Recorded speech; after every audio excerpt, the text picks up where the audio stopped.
आजच्या जेवणामध्ये वालाच्या शेंगा. तर इथे छान अशी वालाच्या शेंगा साफ करून घेतल्यानंतर तीळ, लसूण आणि जिरं याचं मस्तपैकी पेस्ट करून घेतल्या. तिळाला छान अशी भाजून घेतली. नंतर फोडणी दिली. फोडणीमध्ये तेल टाकून घेतलं. नंतर कांद्यानंतर जे पेस्ट केलं होतं आपण ते. नंतर तिखट, मीठ, हळद टाकून घ्यायचं आहे. इथे कोणताही मसाला ॲड केलेला नाही आहे. फक्त ह्या शेंगाने ह्या पद्धतीने करून बघा, खूप मस्त लागते. आणि मीठ टाकून घ्यायचं आहे चवीनुसार. थोडं पाणी टाकून घ्यायचं.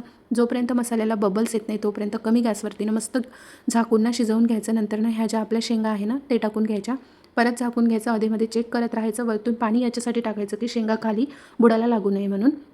तर इथे बघा आपल्या शेंगा वाफेवरती आधी शिजवून घ्यायच्या आहे. मग नंतर थोडीशी हलकीशी ग्रेव्ही पाहिजे असेल तर ते जे आपण पाणी टाकलं होतं ना तेच याच्यामध्ये टाकून घ्यायचं. नंतर परत झाकून घ्यायचं. इथे कोथिंबीर टाकायची. मस्तपैकी इथे ना आपल्या वालाच्या शेंगा शिजून रेडी झालेल्या आहे. भातासोबत, पोळीसोबत आणि भाकरीसोबत तर खूपच छान लागते. नक्की ट्राय करून बघा फ्रेंड्स. आवडलं असेल तर लाईक, शेअर, सबस्क्राईब आणि कमेंट करायला मात्र विसरू नका. भेटूया परत. बाय.